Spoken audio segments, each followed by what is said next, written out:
Pregnancy का third trimester pregnancy का last trimester होता है। ये प्रेगनेंसी के 28 से 40 वीक्स तक को कहते हैं। यानी ये टाइम खवातीन के लिए मुश्किल होता है क्योंकि उनकी टमी काफी ज्यादा निकलना शुरू हो जाती है और उस वजह से उनको जब वो चलती हैं तो उनको बैक एक होती है। बैक एक के लिए आपको चाहिए कि आप फ्लैट और कंफर्टेबल जूते पहने और कोशिश करें कि सीधा होके चलें और बहुत ज्यादा झुक के ना चलें, उससे आपकी बैक बेहतर रहेगी। बैक एक के लिए उसके अलावा आप हीट पैक्स का इस्तेमाल कर सकते हैं, जेल का इस्तेमाल, आयोडेक्स का इस्तेमाल कर सकते हैं और पैनाडोल टैबलेट्स भी ले सकते हैं। उसके अलावा इस टाइम पे पेट के साथ साथ लेग्स की स्वेलिंग का मसला बहुत होता है। टांगे जो है वो सूजना शुरू हो जाती हैं क्योंकि उनमें पानी रिटेन होना शुरू हो जाता है।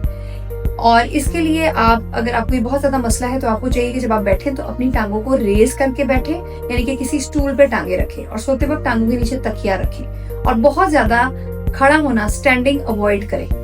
उसके अलावा कुछ खवातीन की वेन्स स्वेल अप होना शुरू हो जाती हैं जिसको वेरिकोज वेन्स कहते हैं। इसके लिए भी किसी हद तक टांग को रेज रखना जरूरी होता है। उसके अलावा खास स्टॉकिंग्स भी मिलती हैं जो प्रेगनेंसी में स्वेलिंग और वेरिकोज वेन्स के मसले को बेहतर करेंगी। यूरिन के मसाइल होते हैं, जैसे छींक मारने से या हंसने से यूरिन लीक होना शुरू हो जाता है। ये भी थर्ड ट्राइमेस्टर का एक बड़ा ही कॉमन प्रॉब्लम है। उसके अलावा सोने में भी दुश्वारी होती है। खवातीन को चाहिए कि कंफर्टेबल पोजीशन अडॉप्ट करें।